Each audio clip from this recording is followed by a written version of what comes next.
All right, we're going to make this talk interactive, and we're going to even interact with a coffee pot. You see my cup there? As soon as the coffee's ready, pour me a cup and bring it up here. That's how interactive this is. Very informal. I even put my sugar and creamer in there, so it's all ready to go. All right, so this is going to be interactive. We're going to discuss as we go along, so it's not just going to be me pontificating. I want you to share your thoughts and your ideas and your feelings about these things, because the topic is the promise of humanism. Because you see, every religion, as we know, has its promise, the special award that it offers, or reward in some cases, that it offers the faithful. So such a promise is often the main feature that attracts outsiders in. So it becomes the primary selling point and motivator. Thank you very much.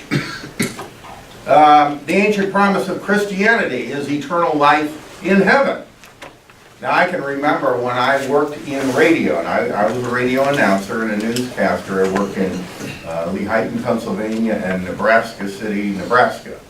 And it was when I was in Lehighton, Pennsylvania, living in a town called Jim Thorpe. Jim Thorpe was named after the famous athlete. And the reason the town was named after the athlete isn't because he actually lived there, but the family, after he died, they had control of his body and they sold it to the highest bidder, the town that wanted to name themselves after that. He would be buried there. So he's buried there. The former name of the town was Mock Chunk. So they were happy to change their name to Jim Thorpe. Well, anyway, so I was at WYNF radio in Lehighton, Pennsylvania, which is a town next door, and we had this preacher come in, and one of his sermons that he gave live on the radio talked about in detail with vivid word pictures his rhapsodizing over how wonderful it would feel to be there. And I can remember as a child learning about the streets paved with gold and the rivers flowing with milk and honey. And I learned something about Charlotte of interest in that regard when I visited your history museum. They told me how when they were mining for gold in Charlotte before the gold rush in California, and I'm originally from California, so I thought that's where the gold was. But turns out it was here first, and in order to grind up all the rocks, you know, they got rid of a lot of the fool's gold, the pyrite, and then they had all of that gravel, and what do you know, they put it on the streets, and so the streets of Charlotte were paved with gold, and that, or fool's gold, and so a lot of people heard that story and came to Charlotte thinking that the streets were paved with gold, and you could see these sparkly gold things in the streets. So, what do you know? This is heaven, right? All right. Well, in any case, rivers flowing with milk and honey, guess you don't have those. But anyway, those were the ideas of what was in heaven, and many of these notions were derived from ancient Greek notions of the afterlife. Now, different denominations of Christianity also offer secondary promises, such as wealth and happiness in this life. You've heard of the prosperity gospel, or God's helping hand in times of trouble. You know, let go and let God. Or even physical healings. So, you know, there are lots of other promises that traditional Christianity offers. In Buddhism, the promise is somewhat different. If you follow the Noble Eightfold Path of Conduct, you'll experience inner peace and eventually, through a series of rebirths, the state of nirvana. Now, what is nirvana? It's the blowing out of all craving, attachment, and desire. Okay, so the idea here is the goal is to be desireless, right? But you really have to work at it through a whole series of lifetimes. So you have to want it badly enough. I've often found that to be something of a contradiction. But anyway, that's the promise, the blowing out of all attachment and desire. New Age religions tend to promise increased powers of mind that will bring about inner peace, happiness, power over external events, cosmic knowledge, and ultimate union with God. As we can see, like in politics, so in religion. The key is promise big. Now, what are some of the promises you've heard about different religions? Or if you grew up in a religious tradition, what was the big attraction that you remember from any of that? Anyone want to reminisce a little? Free donuts. What? Free donuts. Free donuts. Oh, jeez. Well, you can get that here at the Unitarian Church. And I think that the other churches are bigger. In fact, when I came down here, I thought I was passing down, Church Alley. I mean, all of these big churches. And then I came to an area that was kind of green and full of bushes, and I thought, I bet there's a Unitarian church hiding behind there. Because, the big churches are very ostentatious, and they're out there, and the UU churches really do tend to hide. Even a big building like this, hide in the bushes. Okay, Yeah. so the promise usually is the promise of heaven after life. Mm-hmm. I've never been able to discern how to figure out how they figure that out. You mean, how do they know? Well, the Bible says so. Or Jesus said so. And so they're starting with Scripture. And they're saying that since God is responsible for Scripture, then God wrote the book, and so he ought to know. So therefore they're getting it from the highest possible authority. Yes? One of the other things that Christianity offers is hope. Yes. Hope. Mm-hmm. And you mean like hope that things will get better? Yeah. Yes. Okay. Any other thoughts? Yes. 70 virgins. 72, wait. 72. Well, yes. I'm sure to get that The one. Muslims, yes. The promise Have a that donut. if you die, in sacrificing yourself for the cause. What's in it for the virgin, by the way? What? Donut. What's in it for the 72 virgins? Well, you see, this is a man's kind of religion. You can see the male orientation of it. Well, to be specific, it depends on what sect you're talking about in Islam. Right. Because Quranists, they don't believe that kind of thing. Well, not only that, but there are some interpretations of the virgins who say, well, you're misinterpreting the word. The word they're translating as virgins is really raisins. So can you imagine that you're expecting 72 virgins and you end up with a handful full of raisins? That could be a bit of a letdown. I killed myself for this, yes. How about all of the thou shalt nots? Yes. But see, the thou shalt nots, they want you to do all, avoid all of those things and refrain from all those things. So you get the promise. You're not going to just do it because, you want to be stuffy. You're trying to be stuffy for some purpose. You want those mansions in heaven. You want all of that good stuff. But thou shalt not deliver us back? Well, thou shalt not. In other words, if you restrain yourself, and if you don't have too much fun in this life, you'll get the real good fun later. In the next one. In the next life. Because a lot of times things aren't so hopeful here. And so people say, okay, well maybe it'll be better later because it's pretty lousy right now. Yes? Well, you'll see your mother in heaven. You'll see your mother, that's right. And you'll see your first wife and your second wife. And you'll see the relatives you really never want to see again. And The boss that screwed you over. yes, you'll meet all, but the problem, of course, and they never think this through, but the problem is everybody will be what? The same age? Like in their 20s. So like your mother is going to be in her 20s, and you're going to be in your 20s, and your children are going to be in their 20s. I mean, this, people don't really think it through, like, okay, now how does this work and what's it like? Because most of our human relationships are based on age differentials. That we have our peer group that's the same age as us, and we have our parents that are older than us, and our grandparents even older still, and our children that are younger than us.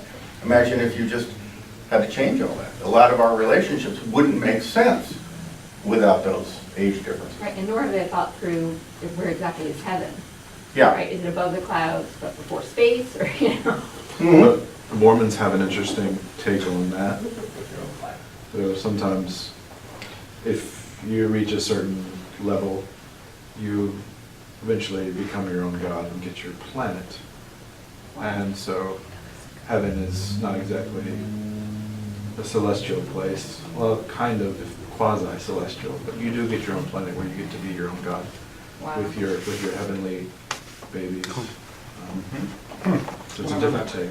Yeah, of course, try to do the numbers game, you know, because they have large families and then they have large families. To their own planet. There's a lot of planets out there, I guess, with other people on them who will then be taught to have large families, who will then have, their children will have large families. Is there an infinite number of planets? And who are the chiefs and who are the Indians, you know, as the old saying goes, you know, so you get your own planet, so then you have to have all of these lesser ones who lord it over, and then they aspire to the same thing. It sounds like a pyramid scheme, you know, but nonetheless, these are promises the different religions offer, and whatever we might want to say about those promises, these are attractions. People are drawn in by these. Now, in the past, and as I was just doing, humanists have sometimes thought of themselves as too noble and honest to stoop to such strategies for gaining converts.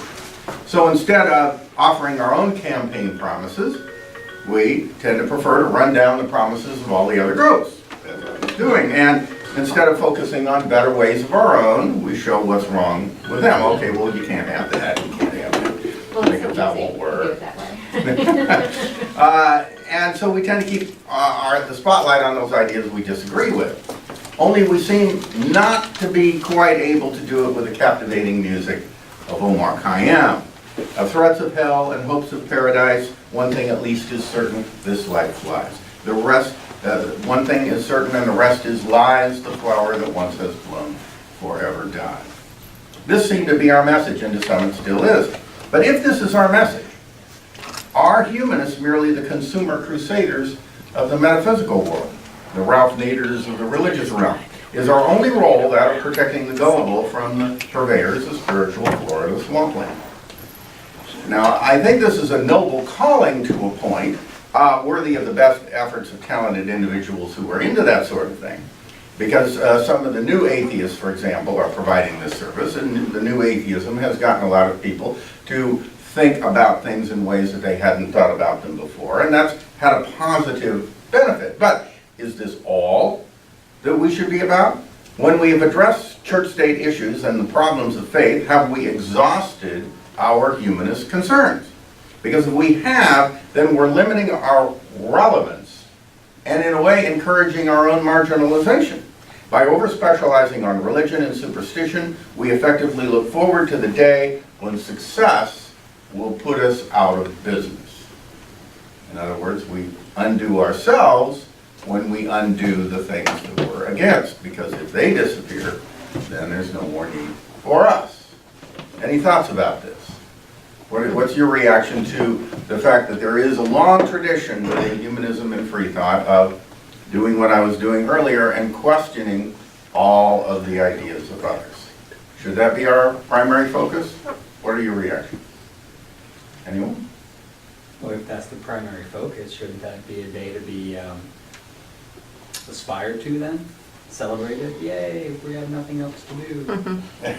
Yes, and so then what would we then do? Well, you're assuming that humanism in itself is like the greatest, it's like the apex way of being, I guess. To be And it's- humble. And its end is not, you're saying the end of humanism is a bad thing, whereas maybe you reach a certain point and you can be something better. Okay, and what would that better be? I don't know, but I'm not necessarily opposed to the idea. Well, as parents and other child caregivers, we strive for the same thing. We work to put ourselves out on the job, and that's not a bad thing. It's something. You mean as parents? Mhm. Yes, your children grow up and then you do something else. Okay, yes. You know, if we take a look at all religions, indeed, many of them have what you're describing, a reward for being a member of that religion. But it seems to me the defining characteristic of all the religions, and this would be of humanism also, and I think my prediction is it's what you will get to, is that it is our adult study of how to be a good person, of how to live one's life here on this planet with other people. So people they study things like the Bible and so forth for their ethical beliefs, to develop a more effective and a more effective and complete set of basic ethical beliefs. Or values. Or ethical values, Yeah. which in my mind would be the same thing, Mhm. what we should or should not do. All right, yes? Yeah, the Humanist podcast hour starts off with the definition of humanism as being good without God. And in that level, we reach what is good becomes an issue of utilitarianism. And how do we make our lives better, the lives of other people better, without using religion and supernatural and God as a crutch for that? How do we do it in general for the goodness of all mankind? That's the, to me, in my mind, the primary goal of humanism, not the pointing out the flaws in other things. All right, yes? Well, we need to move beyond religion. Religion is archaic thinking. Humanism is not a religion, it's a philosophy. And there's a lot of great principles that we can promote that are part of humanism. An appreciation for science, faith in mankind, not some higher power. So there's a lot of, I don't think defining humanism is dissing other religions. Mhm. It's moving on to a greater sense of a philosophy of an appreciation of what man can do for himself, appreciation for science, all kinds of things. It's not about dissing the other religions. And again, yeah. So when you remove the other religions from your life, or the supernatural, you kind of come to a point, okay, now what? And the humanism is the now what, right? Sure. But I was gonna say, we're not all alike. Yes. A lot of people need some kind of guidance. Mhm. And I tell people I'm religiously ignorant, Mhm. but that religion somehow guides some people to a better cause, I think. Well, some people need more structure in their lives, right? Right. And structured social systems, whether Right, so they be I- political or religious, tend to benefit those people. You know, that should be somewhat, notarized. But by the same token, how do you get people in general to be the humanists that you're talking about? Mhm. And we're going to kind of come into that, okay? Yes? It seems to me that the suggestion sounded like, well, the faith-based things go away, humanism goes away with it, but which is not true, because humanism is not based on faith. So therefore, if the faith-based groups were to go away, and effectively humanism would continue to exist, it might not be called that, because who cares what it's called? It's just a philosophy, as that gentleman was saying, is a philosophy of life, and having a similar philosophy of life, not absolutely equal, because I think that's part of the problem. Is you can't say there's this dogma you must follow, Mhm. and effectively, my understanding of humanism is there is what some would call dogma, Mhm. because there's these things which Well, drive. there are definite ideas. Yes. Yeah. And if somebody calls those dogma, which they're not, but if they are used as dogma, it could be very disastrous, rather than using a form of philosophy of a way of life. All right. Yes? Well, so to follow up, in the way of looking at religion that I was giving, the belief in the supernatural is not a defining characteristic. And so humanism would be a religion. And but as long as people equate religion with, quote, faith in the supernatural, then you have that set of arguments. But if we look at all of the things that we have called religion, or do call religion, some of them do not have that. Unitarian Universalism, I believe, does not have that. But the thing that I think is occurring is our move away from the establishment of ethical beliefs as an act of obedience to an act of social contract, that we humans get together and develop a way of living for all of us that works best for all of us, I think things are moving in that direction, but of course we're primarily still stuck back the idea that, well, the only way you can justify an ethical belief is to show that it is in obedience to some entity that one is supposed to obey. Right. I think that we would need to change the minds of people that dogma or rules of strict kind are important for society. You need to look at each situation and find how to best serve that situation. And it's not, I mean, life is messy. It's not a recipe. Right, so in other words, a more open-minded, less dogmatic value system, something that might guide us but not dictate to us, and things like that.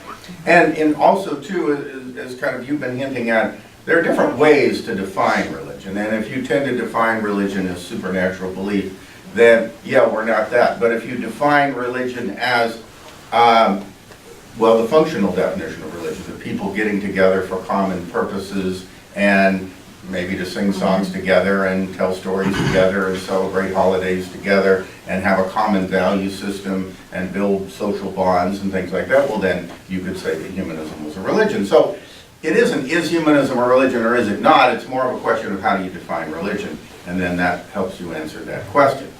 But I'm not really here to get into the issue of is humanism a religion or is it not? I don't really care. It is for some, it isn't for others. It doesn't really matter. But what I would like to do is, regarding some of the things that you've been mentioning, some of the positive things that humanism can do, and some of the ideas that could make society better, it's interesting to look at the past and find that these questions have come up before, and that there is a long tradition of a positive humanist outlook. So if we take a look at the history of liberal religion, humanism, and free thought, we'll see that there's, for one thing, there's always been a strong social activist component that goes beyond mere debunking of traditional faith and a mere pursuit of intellectual interests. The free thought movement of the 18th century, for example, spawned the rise of democracy, human rights, reform in the handling of criminals, and the advance of science. These were the values of the European Enlightenment. In the 19th century, it was one of the engines behind the movement to abolish slavery. That there was this idea among, the abolitionists were so controversial, and the churches tended to support the status quo, and so therefore many abolitionists were called atheists for advocating the idea of the abolition of slavery, particularly in the South. Unitarians, Universalists, and freethinkers joined forces with others to abolish child labor, as well as to advance public health, sanitation, and sex education. Many of the great 19th century free thought organizations were active in areas well beyond the narrow range of religious criticism. Freethinkers were heavily involved in the labor movement and worked for social reforms like birth control and women's rights. Freethinkers opposed racism and fought against unsafe living and working conditions. Freethinkers advanced public schools and promoted child protection legislation. Now here's an interesting one. Did you know that it was the acceptance of Darwinism that made the first child protection legislation possible in this country? Because you see, it was the Society for the Prevention of Cruelty to Animals that launched the effort, declaring that because an abused child was a member of the animal kingdom, such a child was entitled to all the protections that the law already accorded to other animals. And that was the beginning of the child abuse legislation we have today. And yet we hear from the evangelicals that if children are taught they're animals, they'll act like animals. Of course, what animals are they thinking of? They're thinking of lions and tigers and bears. They're not thinking of dolphins and other Pacific animals. All right, now consider the ethical culture movement. How many of you have heard of ethical culture? Okay, ethical culture grew out of Reform Judaism, and but it is a purely ethical outlook. In other words, it doesn't even concern itself with supernatural stuff. They have Sunday meetings, and they have lectures and they do inspirational things, and in many ways it's like a church service, but they never talk about the supernatural or anything like that. It's all ethical based. And the ethical culture movement is this nation's oldest continuing humanist effort outside of Unitarianism and Universalism. In 1877, ethical culturists established the first free kindergartens in New York and San Francisco. That same year, they established the visiting nurse service, the first of its type that did not do missionary work for organized religion, but focused exclusively on the physical care of those in need. In the 1880s, the ethical culture movement established schools for the children of the working class, engaged in relief work, founded the City Club to fight political corruption in New York City, established the first settlement house in the United States to address the social needs of urban slum communities, founded the Child Study Association to develop knowledge about the human nature of children, and launched the Legal Aid Society. To the end of the 19th century, ethical culture helped the disabled, built schools, campaigned against child labor, worked for some slum clearance, and improved public health, as well as developing food cooperatives. In the 20th century, the movement advanced moral education for children, helped found the National Association for the Advancement of Colored People, engaged in union arbitration, launched the American Civil Liberties Union, aided refugees, developed adult education programs, and developed progressive summer camps for youth.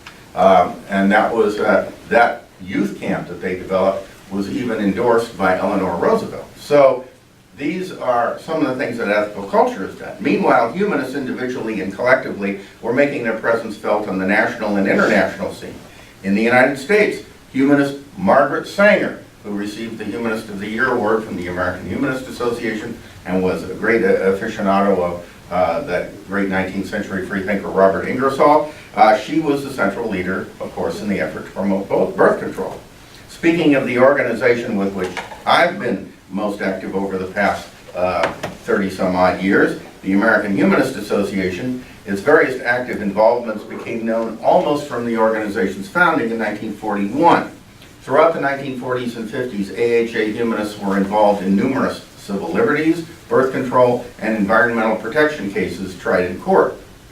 One of the most prominent of these humanists was Corliss Lamont, a philosopher who successfully stood up to the House Un-American Activities Committee and Senator Joseph McCarthy.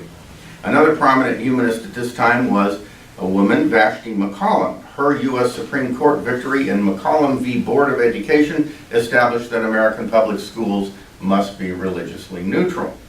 Around the same time, three prominent humanists became the first directors of major divisions of the United Nations. Julian Huxley of UNESCO, Brock Chisholm of the World Health Organization, and John Boyd Orr of the Food and Agriculture Organization.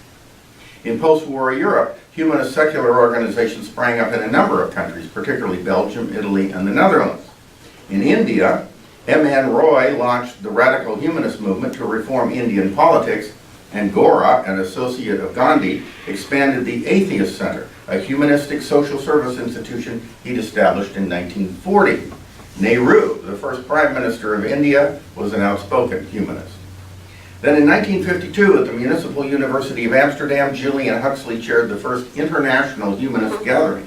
Over 200 humanist leaders from around the world came together to found the International Humanist and Ethical Union. Today, this organization represents millions of humanists worldwide, is involved in social service projects in various parts of the developing world, and is active in the Council of Europe and the United Nations. At that 1952 meeting, the IHEU adopted a declaration setting forth the fundamentals of modern ethical humanism. This declaration offers humanism as, quote, a third way out of the present crisis of civilization. What they meant by that was that this was an alternative to revealed religion on the one hand and totalitarian political systems on the other. It states that humanism supports democracy, not only in the political realm, but in all human relationships.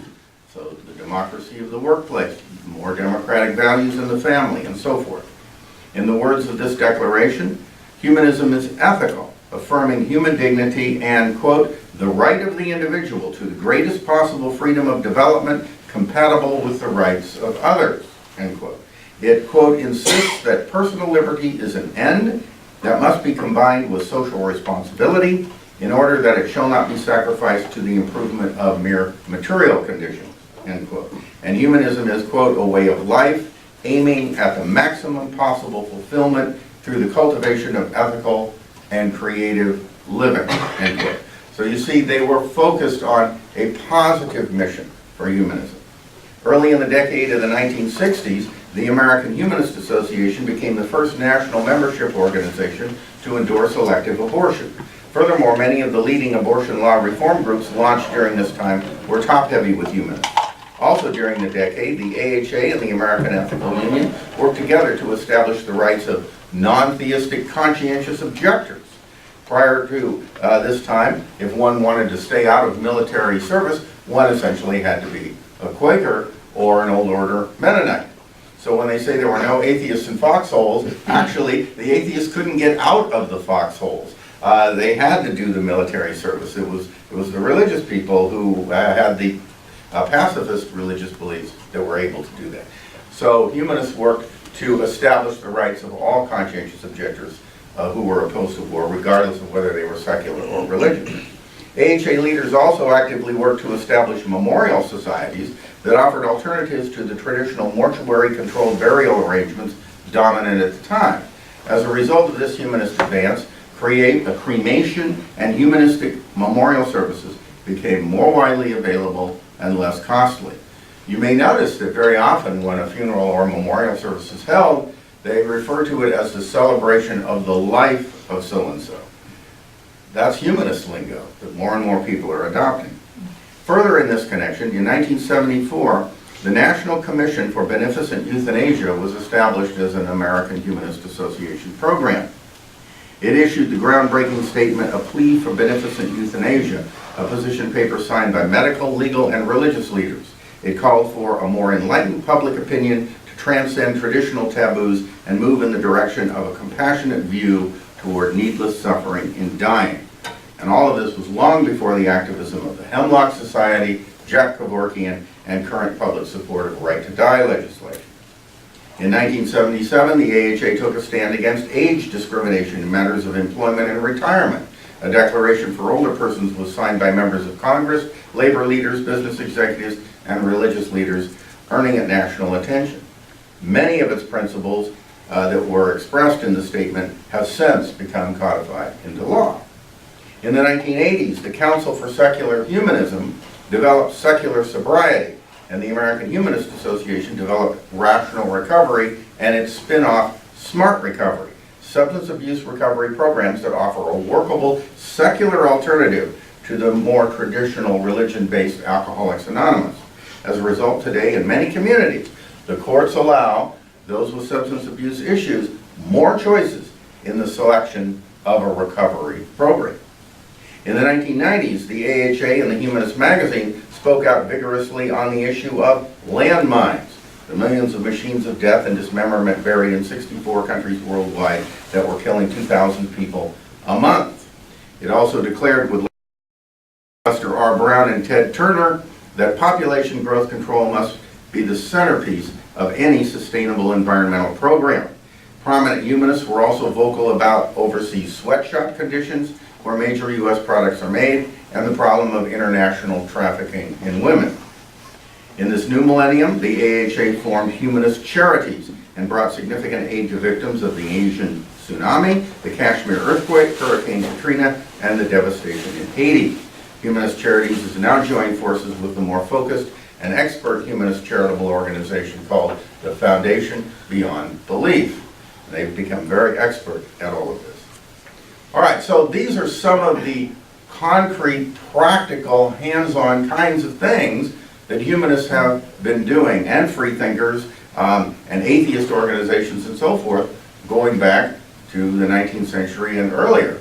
That there was a strong focus on social improvement. That, okay, we have all of these ideas and we're critical of religion, but why are we critical of religion? Because we want to build a better society, we want to make a better world, we want to improve conditions in the here and now. And if you're focused heavenward and about life after death, and if you think the world's going to end and Jesus is going to come any day now, Well, you don't put grass on a sinking ship, right?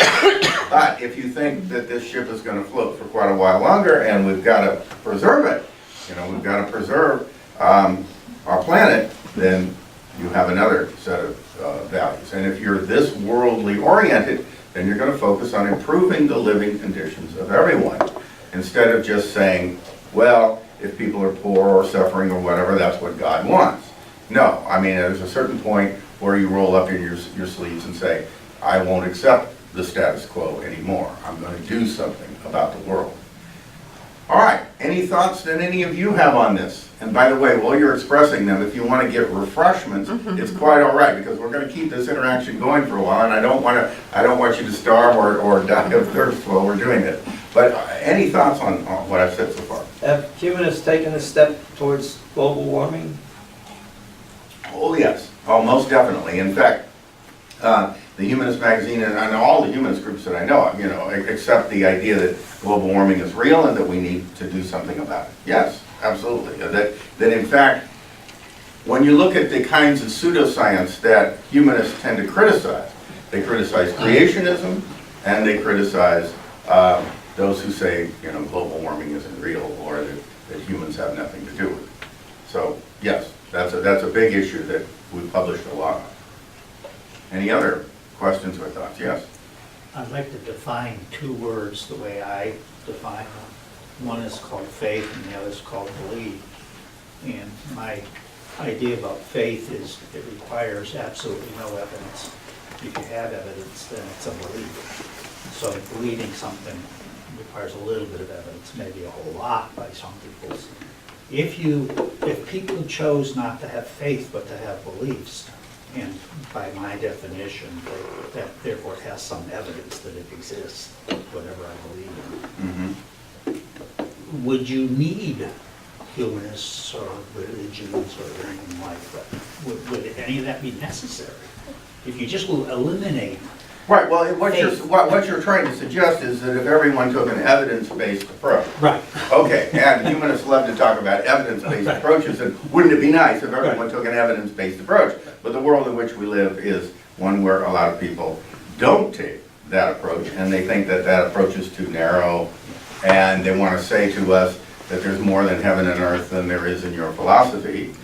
To which I respond, well, just make sure there isn't more in your philosophy than there really is in heaven and earth. That there's a tendency to believe in things without justification, whether we call that faith or whatever we call it. But yeah, if everyone had a more, evidence-based scientific view, then, well, that's one of the things that humanism advocates, is that this is the way we should be looking at the world, that we have a naturalistic worldview. We see the universe as natural, making sense naturally, and not in need of buttressing of some supernatural explanation for how it all began, or how it all works, or how it is sustained and maintained, and so forth. Yes? I think to have a point on your question is that it would still be necessary because we as humans are social creatures, and so we have to find ways to interact with other people and to help other people and to make the world as good as we can for as many as we can. So I think that would be an important goal of humanism, even if all of the other religions, even if we just went with evidence-based thinking, we would still need social interaction. In other words, we'd have to put that knowledge to work and do something good with it. Some kind of dedication. Yeah. But does it require putting a label on it? See, I have a tendency to dislike labels, other than that I'm a human being. And so to say, well, you want to switch from faith-based to evidence-based, or you want to use the term humanist. I happen to be an American humanist. But I don't label myself that way. I'm a member of American Humanists. I paid my dues and that kind of stuff. And in the process of starting a chapter in South Carolina. But looking at, well, what do we need and what do we want to call it? It's like I look at stuff from a moral nihilist point of view. Okay? I'm not a moral nihilist, but I look at things from a moral nihilist point of view. And if those who don't know what nihilism is, it's interesting to look it up. It treats human beings just like any other animal. There is no difference. We just happen to have something upstairs here that makes us have the ability to think a little differently than other animals. And to me, there's nothing negative about it. And a lot of atheists think there's something negative about being a nihilist. But being a moral nihilist, I'm saying, but you still need to treat people and places and things in a positive fashion. It's best. Well, even nihilist is a label, but But that's what I'm saying, that's why I don't use that. right. But one of the advantages of labels is from a marketing standpoint. If you have a set of ideas and you're trying to get them across, you need to package a label so people know what the package is. And trust me, those who are against what's in the package have no trouble coming up with a label. And when they don't like what we do, they put that package together and say, yeah, that's humanism. And whenever we do the kinds of things I've been talking about here, they'll say, well, that's the problem with you people. You know, you have this naturalistic worldview and you're just trying to fix everything that's wrong in the world in the here and now, and that's your whole orientation, and that's the problem with you. Is that why we don't see humanism in the history books? That's right. That's right. I mean, but we do see in the history books a lot of these good things, but the point is that by giving them a package label, we can say, this is what we advocate. And when people start to associate the label with what's in the package, they'll go, oh, well, I'm for that. Or they'll say, well, I'm for some of that at least, and they'll say, well, I'm somewhat of a humanist. Well, that's fine. You know, anything in that direction is in the right direction, in my view. Well, there's another side of that, and sometimes people like the parts, but have a predisposition to hate the package it's put in. It's kind of like Obamacare. If you ask people if they want to be able to get insurance without their prior medical history being involved, or if they want to be able to cover their kids until they're 24, et cetera, they're like, yeah, I like it. Oh, no, I hate Obamacare. But that includes all those things. Right. So sometimes they like the parts, but don't like the whole. Right, because the propaganda on the other side tarnishes the label. Exactly. And a humanist, as far as some groups are concerned, is just another word for Satanist. Yeah, exactly. And so we have to show, no, not so. So it's a label that can be fixed, I think, for a lot of people if they just understood it better. There are some labels that are a little harder to sell the public on, like the label atheist, for example. A lot of people use the label because it's nice and clear and it's sharp and clearly defined and people know who you are. But a lot of people who have essentially that view don't like the label. So this is a constant issue. Yes? How do you distinguish between atheist and free thinker? Well, a free thinker can actually be a religious liberal who even challenges the status quo within their own religion. So a free thinker is a broader term. But free thought as part of the history of the secular movement tends to be non-theistic, so it's either atheist or agnostic generally. But deists like Thomas Paine, who believed in God but not traditional religion, he's considered a quintessential free thinker. So free thought is a little broader than atheism or non-theism or humanism and so forth. Yes? So it seems in order to be a humanist, kind of implies that you have to give deference to some society or some type of morals or something like that, something outside of you. And then, so how do you take into account like your own will? You wanted to exercise your own will, and that somehow went against this outside moral or... Right, that's the dilemma, the balancing of, and this was part of what the IHEU statement was that I was reading you bits of earlier, where they were saying, okay, individual liberty, individual freedom is vitally important because that's where, well, that's how we live and express ourselves and so forth, and that's where good ideas come from. But at the same time, it can't be at the expense of society, and society can't be some kind of anthill that's at the expense of individuality. In other words, that the collective can't always be trumping individuality, and individuality can't always be trumping the collective, which makes it messy, as I believe you said. And ethics is messy, and ethical living in a complex world is sometimes difficult. So there's no like easy answer. I can't give you some reductionist scheme for breaking down all ethics and declare for you what the highest good is and that everything is reducible to this one pursuit, and that everything is just a category of a single pursuit. Life is messy. So we are social animals by nature, but we also have individuality, which accounts for a lot of great things that humans have done. So we need to find that balance, and it's always an uneasy. Yes? Question, for clarification with regard to labels,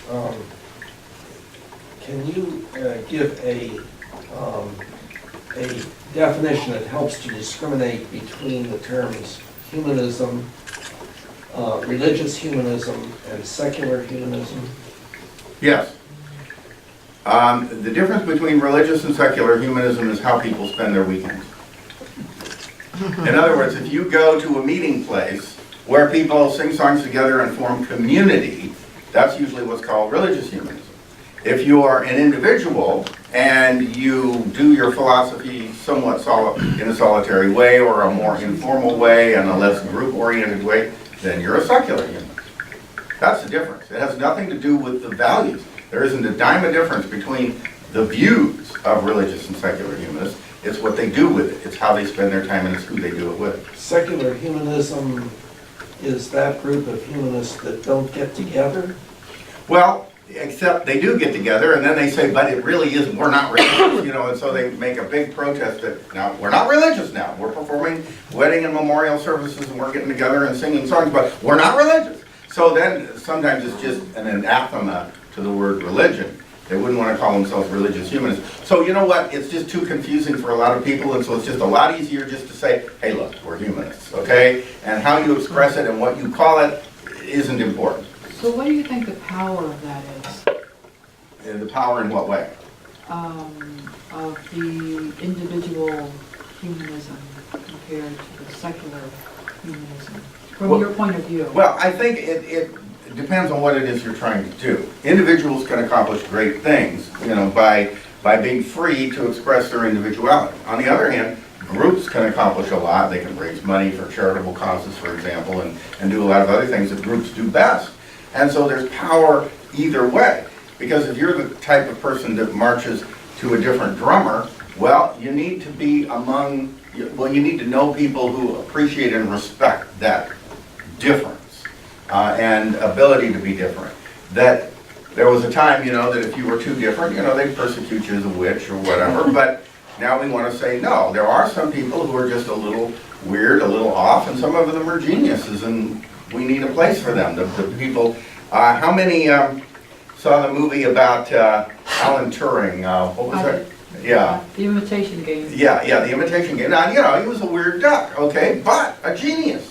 All right, and the same way you have with Stephen Hawking. And they made a movie about him. I mean, we live in wonderful times. We can have movies about all of these godless people who've done great things as kind of quirky individuals. That's okay, but it's also okay to do things in groups.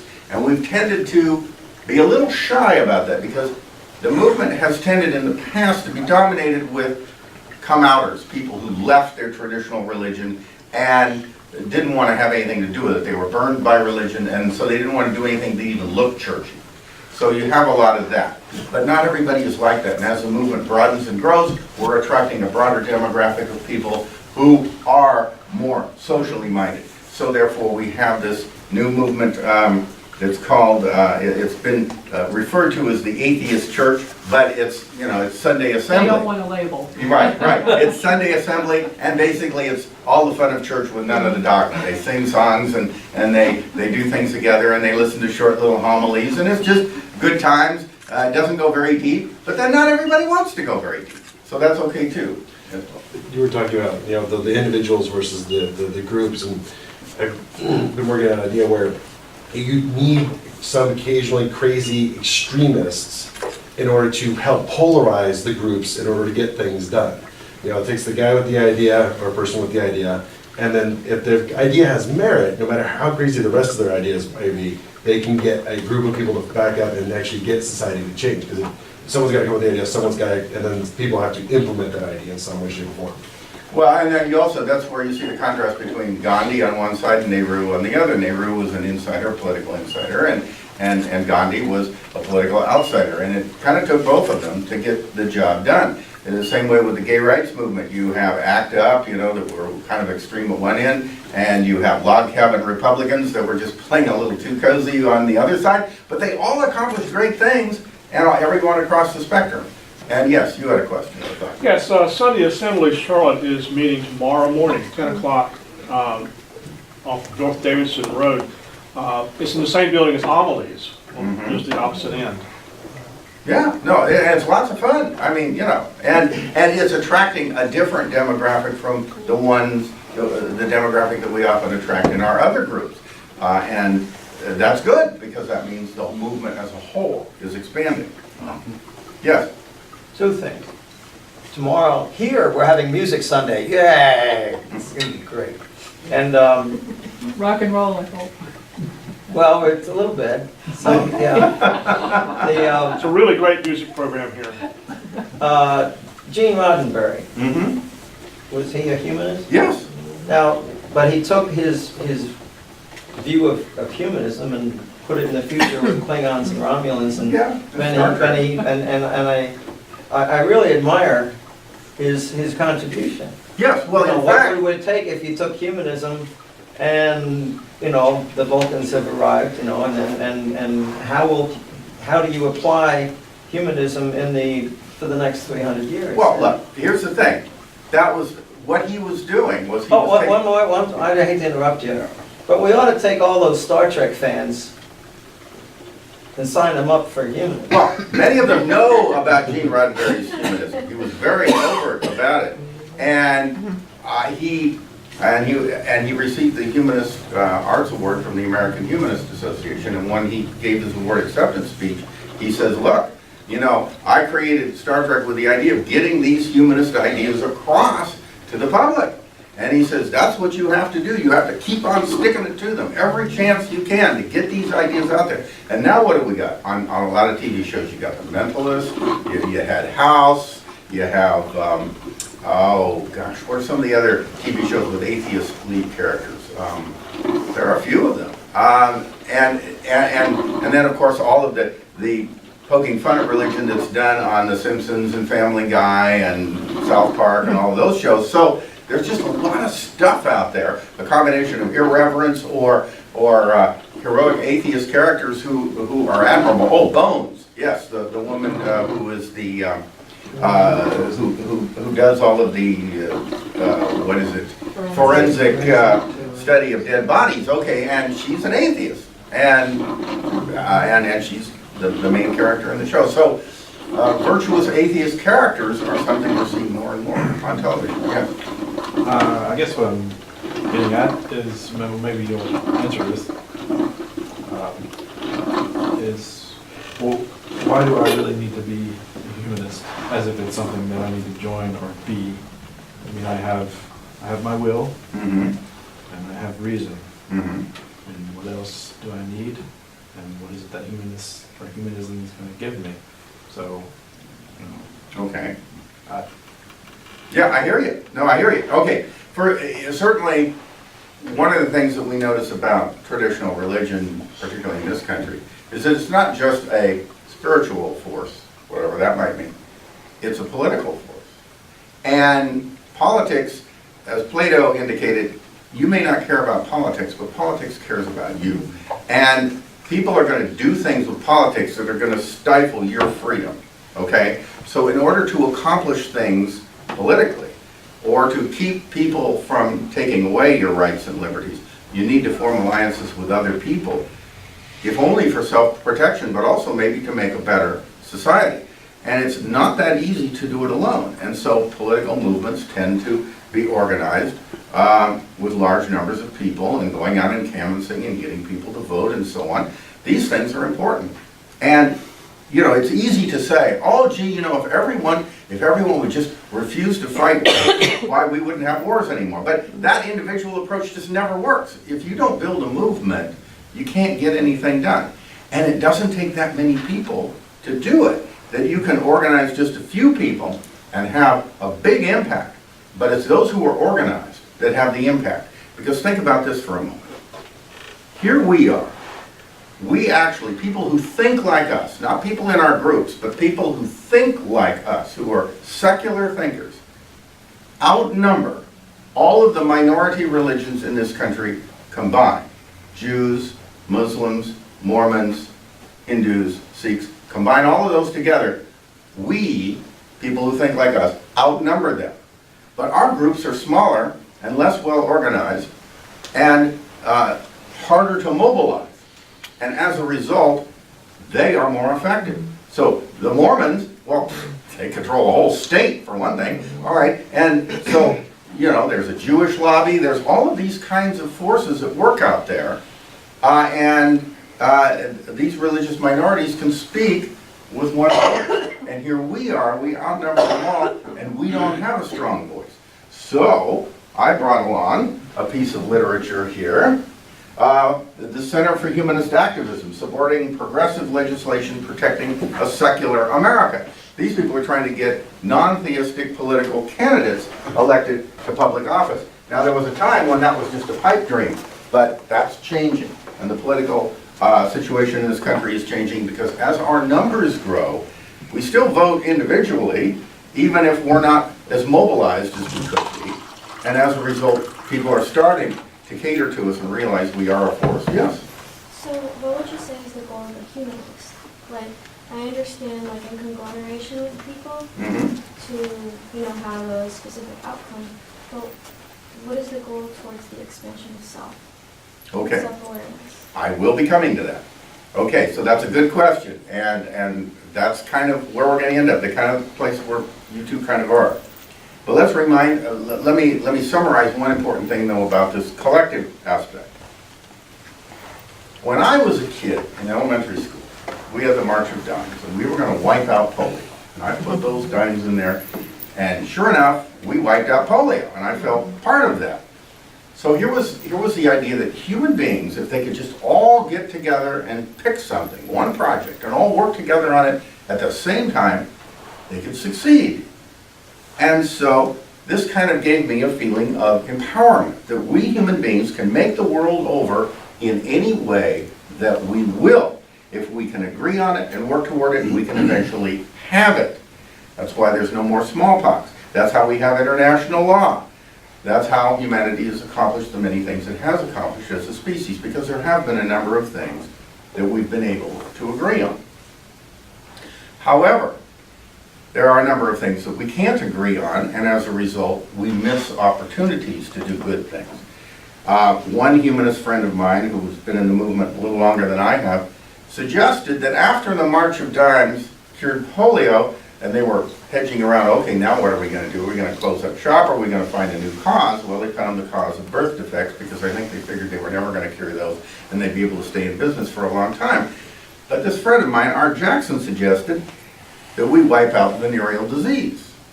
What if that had been the new cause taken up by the March of Dimes to make the world safe for sex? You know, sex was dirty in those days, you know, and so therefore that wouldn't have flown in the end, and of course the March of Dimes would have never tried it. But imagine if you could have gotten the population of the United States or the world united behind that cause. Would there have ever been then the AIDS crisis that we suffered and all of those people who died because we didn't act, because we thought that AIDS was God's punishment for homosexuality, it was punishment for loose morals and things like that, or punishment for being a Haitian or having blood transfusions and a lot of other things. And in fact, the group least likely to get AIDS was lesbians, by the way. But it's just one of those interesting kinds of things. But if you remember, we've heard all of these things from the TV preachers telling us that, yes, we should not really be putting all of this money into wiping out AIDS because, you know, this is God's punishment, that they deserve it. Wrong attitude. We showed that if we work together, we can wipe out polio, we can wipe out smallpox, but we could have wiped out STDs as well. So what is your marketing plan now? Marketing plan? Yeah. Well, that's kind of a different subject, but I do want to, my point is to get across the idea that human beings working together and being organized can get things done. And the things that we want to get done are the things that help define us as humanists. How we then sell this to the public is a big task. But we have to have a positive mission rather than just a negative mission. We have to have a positive mission saying we want to accomplish this. We want to do these good things. And one of the things that does seem to make a big difference, speaking of marketing, is that if you improve the conditions of life for people, then they need this traditional religion less, and they become more worldly focused when you take care of their worldly needs. This is why religion is going down in the prosperous nations and in the global north, because... Except the United States. Right, because we're the odd ones out in many ways, because we've made religion big business, but whereas in Europe, you know, they don't do it that way. But still, things are changing. Our demographics are changing now too, because as we take care of our people better and have that social safety net, people find less need for traditional religion and become more worldly because worldliness works. And studies have shown that people are happier and societies are better off where the needs of human beings are being more effectively met. And so I remember one person from Britain was asked at one of our meetings, well, why do you think Europe became so secular and the United States didn't? And he says, well, you know, I think it was socialized medicine. I mean, that wasn't the answer anyone was expecting. But he was, you know, when you're taking care of people and their needs are being met, what do they need religion for? So how long has the recognition been gained in the United States? Well, I mean, little by little. I mean, the fact that we even have a thing that's called Obamacare is quite a change from the past. But we've got forces at work in this country that are just opposed to the social safety net and things like that. And so, therefore, we need to look at this. So from the standpoint of marketing, this is one of the things that's going to make the difference, is if we can elect candidates who will take care of people. Yes? So do you think that's one reason the Republicans are opposed to Obamacare, is because they want to continue religion, and they see Obamacare as a threat to it? Well, you notice that the two tend to go together, right? And it isn't that necessarily everybody consciously thinks it through and says, yes, I'm opposed to health care because I want to keep my religion. No, they don't necessarily make all these connections, but it comes as no surprise to anyone that all of this stuff happens. All right, so we look at what humanity has been able to accomplish as a species, and we see that there's a lot that we have done and there's a lot more that we can do. So if the dual humanist values of reason and compassion are among the best tools for building a better world, then it's humanists who should put those tools to work for that purpose. And humanists have. But not all humanist freethinkers and the liberally religious agree with each other on how best to express our values. So this creates a marketing issue between groups. So we sometimes fight among ourselves. But I think the solution here is to allow different organizations within the larger community of reason to be who they are. Some atheist and free thought groups will focus exclusively on debunking religion and defending church-state separation. Ethical culture groups will, by contrast, veer away from metaphysical and theological issues and focus on ethical living. Different humanist groups will be interested in philosophical debate or social activism, and so it goes. We don't really have to worry ourselves too much about what other groups do. We can cultivate our own gardens and let the other groups in our movement cultivate theirs. This allows us to come together in a friendly, cooperative ways in areas of common concern or interest. And that's where the United Coalition of Reason comes in, and why I was so active for 6 years in getting the various groups to work cooperatively at the local level. One result of which was the Charlotte Coalition of Reason, and Joseph Stewart was very active in that. And yes. I'm the current coordinator. And he's the current coordinator. And so this is a way of getting the leaders of the group to talk shop together and compare notes, celebrate some things together, do some things differently, share knowledge and techniques and so forth that they learn. And that way we can kind of all move together in the same direction without having to dumb everybody down to where we pick the lowest common denominator that we can all agree on.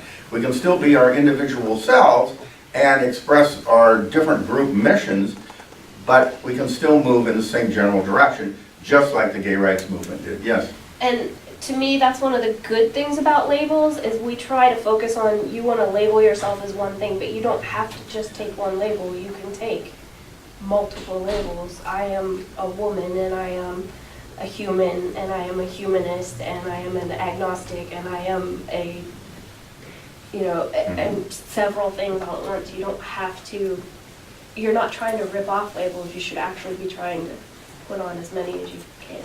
Well, also, the advantage of a particular label can be, it can focus attention on a particular mission.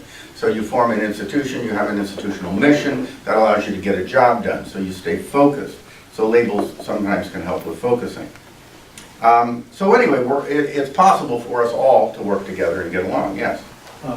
To point out a comment with those who have questioned, well, why should I be part of the humanist movement?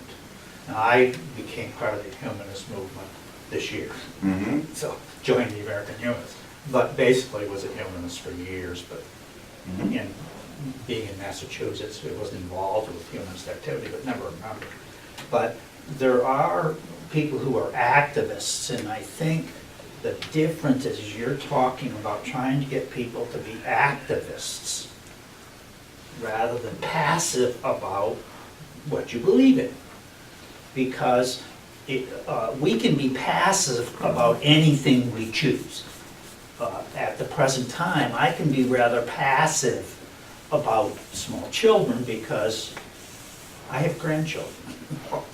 I don't have small children, so I can be more passive about it. But when I was raising children, I probably would be more of an activist about helping children.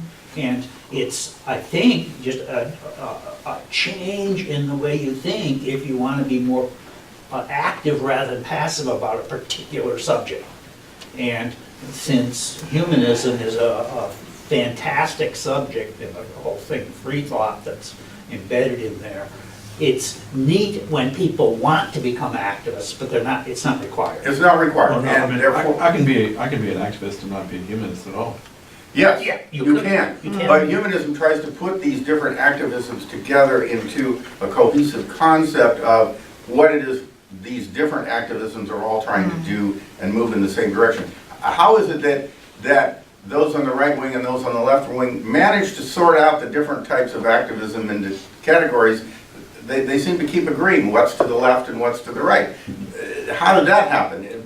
They aren't just random. They do cluster together in ways that make a certain philosophical sense. And it's a long explanation to go into that, but they do kind of fall together. And I think that there are humanistic forms of activism and kind of inhumanistic forms of activism. I guess movements just kind of easy. Well, Because and there it's seems not to for be- everyone to do this. Well, Absolutely. I'm saying there can sometimes be a mob mentality about them. Oh, well, you bet. And That can be very I'm dangerous. still waiting for, what is this promise? That Okay, and that's exactly where I'm going now. So, I've given you all of this lead up. So what is the promise of humanism? And as I've indicated, we already know what we can't promise as sober realists and no-nonsense straight shooters. We seem to be expert at throwing the wet blanket of rationalism over the beliefs of everybody else. But one way to find out what the promise of humanism is to ask ourselves how we would present humanism to someone who has never been exposed to traditional religion. Now here would be a person in no need of disillusionment and possessing no idols in need of smashing. We can now go directly to the goal of offering the good news of humanism, the gospel of humanism, if you will. Now, if some humanists would find themselves speechless in a situation like this, how do you explain humanism to someone who has never had any traditional religion? It could be because they believe that humanism is simply the default condition of humanity, the natural state that prevails when, say, no brainwash is present. And I've certainly known a number of humanists who put it to me in just those terms. But if that's the case, then the solemn duty of every humanist when confronting a person unexposed to religion is to immediately teach him or her all about it. In this way, the person will learn what to watch out for, will be prepared, and will be put on guard. But I don't accept that humanism is the default condition of humanity, and I have indeed been confronted with individuals unexposed to traditional religion. I used to confront them every day. They were my children. So how did my wife and I teach our children humanism? Well, we didn't do it by running down all these religions they'd never heard about. We didn't do it by exposing them to the varieties of religious experience. Instead, we exposed them to the varieties of worldly experience.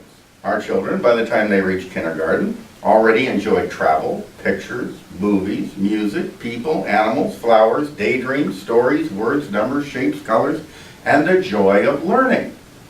One of the ways people broaden their view is by being exposed to more things. Travel tends to be something that exposes you to more things, especially world travel. Reading different types of books, not just reading the Bible over and over, but, you know, expanding your reading repertoire or your reading list a little bit will have an impact.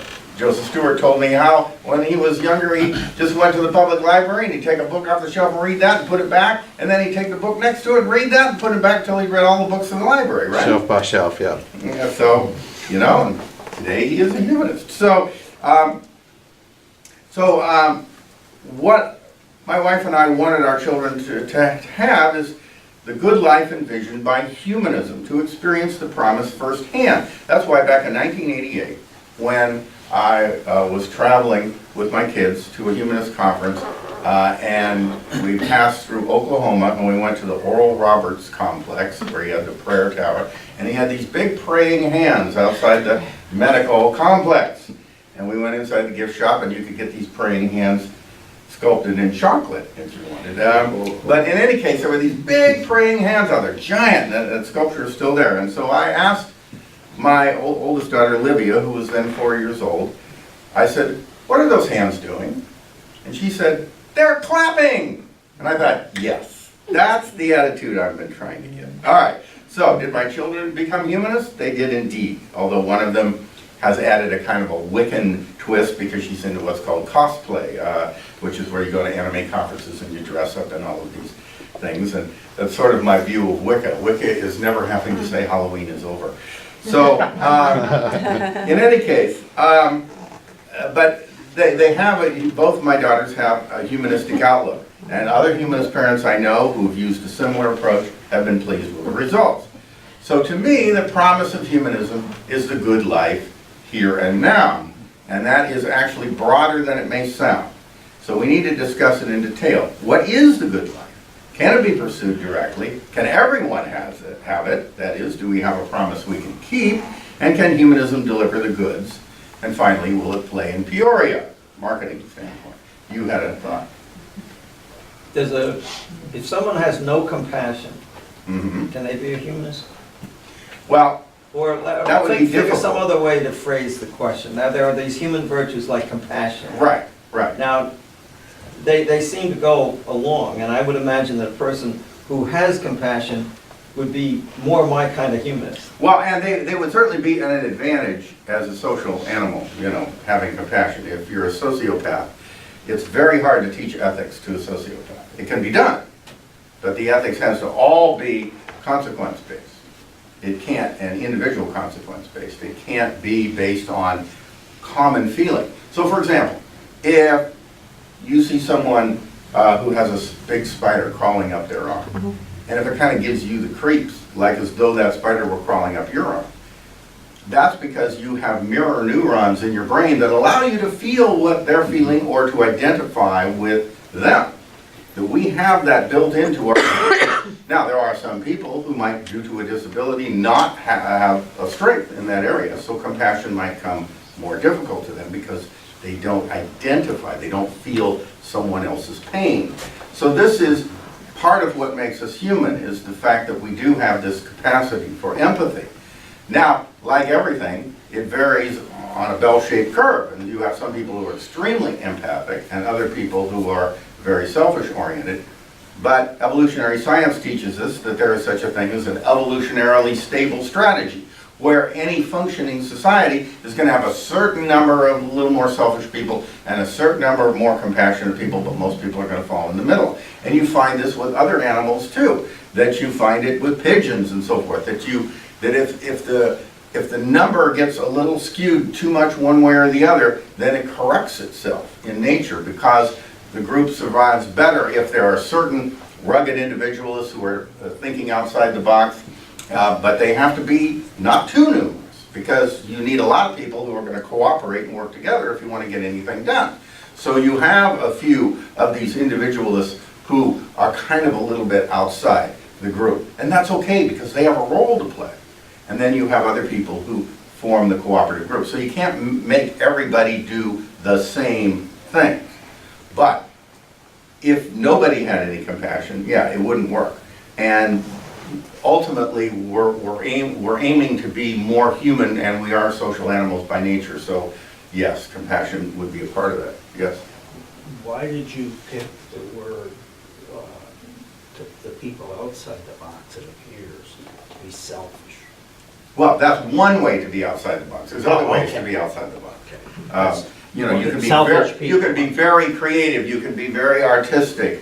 You can be a little crazy. And you can be so outside the box, you can be a real bleeding heart the other way, you know, and to the point where maybe you worry too much and you can't get anything efficiently done. There's that too. But sometimes those are the people who remind us of things that we might have forgotten about on the compassion front. So we all need each other, and we need each other to be different as well as the same. We need all of that. It's a mixed bag. That's why the human condition is such a messy affair, because it's this kind of combination of factors that make it all work well. There was a book written in 1954 called Humanism as the Next Step, written by Lloyd and Mary Moraine, and it was published by Beacon Press, that time the big Unitarian Universalist publisher. Actually, it was Unitarian, not Unitarian and Universalist at that time. And what Lloyd and Mary Moraine said about the good life is they said, as a starting point, let us take the idea that this life should be experienced deeply, lived fully, with sensitive awareness and appreciation of that which is around us. Now, this was the first of their 7 key ideas of humanism. They elaborated further, saying, back through the centuries, whenever people have enjoyed keenly the sights and sounds and other sensations of the world about them, and enjoyed these for what they were, not because they stood for something else, they were experiencing life humanistically. Whenever they felt keen interest in the drama of human life and about them, and then ardently desired to take part in it, they felt as humanists. Referring to this attitude as zest for living, they were following the lead of Bertrand Russell, who in his book, The Conquest of Happiness, referred to zest as, quote, the most universal and distinctive mark of the happy individual. People with this quality, Russell argued, are those who come at life with a sound appetite, are glad to have what's before them, partake of things until they have enough, and know when to stop. This vision reminds us of Omar Khayyam. A book of verses underneath the bough, a jug of wine, a loaf of bread, and thou beside me singing in the wilderness, O wilderness, were paradise now. Ah, make the most of what we yet may spend, before we too into the dust descend, dust into dust, and under dust to lie, sans wine, sans song, sans singer, and sans end. Which sounds like the hedonistic doctrine humanists are accused of advocating. Eat, drink, and be merry, for tomorrow we die. Or as Mad Magazine once put it, a jug of wine, a loaf of bread, and thou. Pretty soon I'll be drunk, fat, and in trouble. There's much more involved in the humanist notion of the good life. The physical pleasures are only part of it. Not to be denied, of course, but far from representing the whole. For humanists are also the pleasures of an unfettered mind, making new discoveries, solving problems, and creating. There is the enjoyment of art, music, dance, and drama. There is the joy of helping others and the challenge of working to make the world a better and more peaceful place. And of course, there is that warmth associated with love and the family. The humanist may seek the enjoyment of as many of these as possible. In this, we are clearly at one with the ancient Greek idea of wholeness and the integration of life. For example, in the ancient Olympic Games, competition included not only athletics, but drama, music, poetry, and philosophy. Think about that. Winning the gold medal in Olympics for poetry. Imagine that. But that's what they did, except they didn't do it with gold medals, they did it with a laurel wreath. And the reason they did it with a laurel wreath is because a wreath wilts and dies, and achievement is fleeting. And that was the concept of it. So we kind of missed it when we over-focused it on just athletics and then gave them gold that was going to somehow last forever. See, the idea is that no, victory is fleeting. Next year it's going to be somebody else. So, but nonetheless, what the Greeks were doing when they combined athletics with drama, music, poetry, and philosophy is the whole combination, they put it together and called it a religious event. So they put it all together and they did it all. And so can we. In having zest for living, we join with the ancient Chinese who, in following Confucius, saw much of life as play, which accounted for their enjoyment of ceremony and especially their love of toys. This worldly and good-natured view of life that claims no ultimate knowledge stands out when contrasted with, say, Hinduism. Whereas the yogi is often seen as renouncing desire, living an ascetic lifestyle, and acquiring eternal knowledge, Socrates, the sage of the ancient Greeks, deliberately provoked certain appetites in himself, lived a social and active life, and professed to have no knowledge whatever. It is also radically different from traditional Christianity, which is sometimes called this world a vale of tears, has seen pleasures as vanity, and seems to find the goal of human life beyond the grave. Such believers might quote Ecclesiastes, and this is the Jerusalem Bible translation. Better to go to the house of mourning than to the house of feasting. For to this end all men come. Let the living take this to heart. Better sadness than laughter. A severe face confers some benefit. As an antidote, Robert Louis Stevenson offered these words in his Christmas sermon. Gentleness and cheerfulness, these come before all morality. They are the perfect duties. If your morals make you dreary, depend on it, they are wrong. I do not say give them up, for they may be all you have, but conceal them like a vice, lest they should spoil the lives of better men. Edwin H. Wilson, grand old man of religious humanism who for 90 plus years lived the promise, summed it up when he wrote, "The humanist lives as if this world were all and enough. He is not otherworldly. He holds that the time spent on the contemplation of a possible afterlife is time wasted. He fears no hell and seeks no heaven, save that which he and others created on earth. He willingly accepts the world that exists on this side of the grave as the place for moral struggle and creative living. He seeks the life abundant for his neighbor as for himself. He is content to live one world at a time. His interests are here." The way those interests should be carried out is described by Havelock Ellis in his book, The Dance of Life. There he presents living as an art, one best characterized as a dance. In this he follows the ancient Greeks who chose the image of dancing because unlike walking or running, dancing is not generally viewed as a goal-oriented activity leading from point A to point B. One dances for the sheer joy of the activity. It is the process more than the product that counts. And this is how the humanist good life can be lived. So when someone asks a humanist, what is the purpose of life? The humanist should answer, life is not purpose, life is art. The meaning is found in the doing. This is a revolutionary and truly unique way of looking at the world. It's a way that finds the question of cosmic purpose irrelevant. One that is unmoved by the author of Ecclesiastes who, in contemplating the question of ultimate value, writes, I have seen everything that is done under the sun, and what vanity it all is, what chasing of the wind. The humanist response is that Solomon missed the point. The people, ideas, things, and actions we love do not depend for their worth on how long they last or their supposed cosmic significance.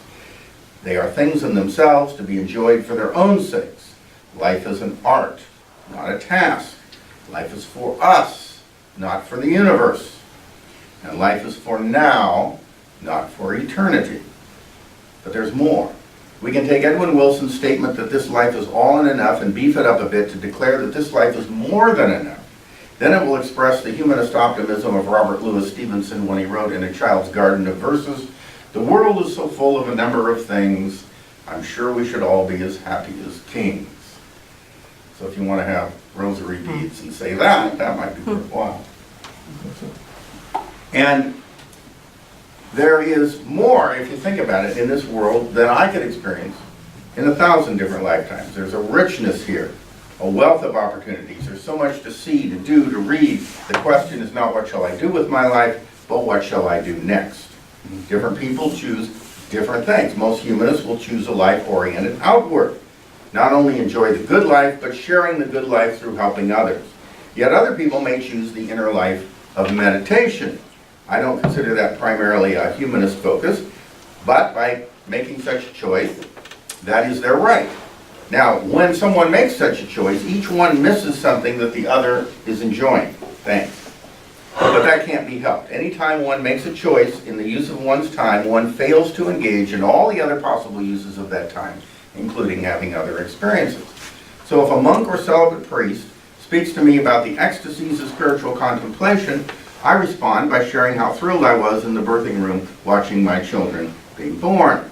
If a young fundamentalist describes to me the experience of being born again, I can't wait to talk about the exciting moment when I first appreciated geometry. If heaven is described to me in graphic detail, I immediately want to show my photographs of sunsets, seascapes, and mountain ranges. I'm in love with life and too busy with it to find time for things allegedly outside of it. Well, what's your reaction? Yes? What do you think about ascension? Think about which? Ascension. Ascension. Describe. Like ascension, when you come to an understanding of the isness of things, not the duality of things, like this is good, this is bad, it's just based on perceptions and associations that you build throughout the patterns that you go in your everyday life, right? Mm-hmm. So, what do you think about it? Because what it is usually you come to an understanding, so there is no judgment in your now, until you so-called ascend. You reach a higher frequency, so you can come to another level. All right, is this done like through meditation usually, to where you have the oceanic experience of feeling at one with the universe? Meditation is more of a tool that Yes. can be used. It can be a catalyst for a better understanding that can lead towards ascension. Ascension would be more of a mindset that is acquired through ongoing experiences. Like when you are, friends with your ego and you understand the chemicals in your body, so you can have an overall more pure projection to what you truly want, rather than kind of have an impulsive reaction and being reactive rather than acting out and creating your own reality. And how does this affect behavior in terms of situations you may face in life? What do you? Well, let's say you're facing a difficulty in life. It could be anything, or a difficulty socially, or a in the political realm, or personally. How does this have any benefit in dealing with that? Ascension would be a goal in terms of progressing through your everyday life. That would be more of the experience that would carry you to that if you were to ascend. So it would be more of an ending point rather than the intention that you choose, not just the action that you choose. Do you see this as similar to like in Buddhism, where they want to get rid of desire and kind of have this great understanding and ending desire, and because you're talking about ending dualities? That would be sort of a way of kind of looking at it as a fragment. Mhm. It would be a segment of an understanding. It would be more of a conceptual way of understanding something, releasing it, but not letting it go. And like an understanding and embracing, it's kind of like you read a book and then you forget about it. But it's more of like a conceptual understanding, so that rather than choosing an object to use, it's more of a concept, so you can plug in anything into it. So what do you do with this understanding once you've acquired it? Can it be put to work? Of course, you can use it in everything you do. Because many people find Is a goal though. Many people find this kind of approach very useful for clearing the mind of a lot of the cobwebs and the difficulties that they're facing with kind of centering themselves. But then they go on from there to go to the next thing. Rather than just seeing that as an end point, they see that as kind of a clearing of the confusion so that they can focus better. You seem to be treating it more as an end point. Are you talking about ascension? Yeah, Ascension is more of a happening. There is no real end point in space-time. I mean, we are in time-space here because we are at a low frequency within this construct. That's why we can touch things. It's tangible. When it goes at a higher frequency, some things cannot be touched anymore, kind of like what we see. We can see, let's say, from here to here. Mhm. But there's all this other energy Of course. that we cannot see because it's at different frequencies. So I was just wondering what you thought about it. well, I mean, we are human beings, we live in the world in which we function, and we have certain powers and limitations, and we have certain survival needs, and if we want to survive, we have to treat what we understand and what we can see as useful tools for our survival. It's possible to take this broader view of the universe, but is it going to be useful for survival, happiness, well-being, and so on? These are the kinds of questions I would ask. That's why I kept asking, is this an endpoint, or can it be put to work in some way? And that's why I gave the example of many people who have a similar view or who meditate, find it useful as a temporary state, as a temporary altered state. Yeah, it can be used to like recalibrate or come to like a consensus about something with your inner self or just relax. Understood. Thank you. Okay, all right. Any other thoughts? Yes? In the beginning, you were talking about free thinkers way back some centuries. I'm not sure which centuries, 16th century? Starting with the 18th century. And who were these? Who were some of these people? Well, you have Thomas Paine, you have Voltaire, you have many of the Enlightenment social reformers. Condorcet, who was very strong for women's rights at a time when most of the other Enlightenment thinkers kind of weren't there yet. You have, in fact, women freethinkers too. I know who she was the mother of. She was the mother of the woman who wrote Frankenstein. Mary Shelley wrote Frankenstein, and her mother was Mary Wollstonecraft. Okay, and Mary Wollstonecraft was the first one to write a book supporting the new French Constitution that Thomas Paine also wrote about in his book, The Rights of Man. But she spoke about human rights, and then she wrote about the rights of women. These were Enlightenment thinkers who brought us in new directions. So these were some of the critical freethinkers of the 18th century. And people like Benjamin Franklin and so forth, who advanced science forward, and the framers of our Constitution, the drafters of the Bill of Rights, and so forth. So those were the ones in the 18th century. And then when you come to the 19th century, then you have quite a number of other people. And, there are long lists of Enlightenment free-thinking people who wrote novels, who did science, who were social reformers, and did the kinds of things that I was talking about. It would take an active memory for me to think of all of the names of all of these people. But one of the great 19th century orators who expressed all of these ideas and offered a positive humanist vision, although he's not usually remembered for his positive comments, but usually for his criticisms of religion, and that was Robert G. Ingersoll. But you also had Clarence Darrow, who identified as an agnostic, and so he was active in the Scopes trial and became famous for that. So there have been a lot of freethinkers throughout history.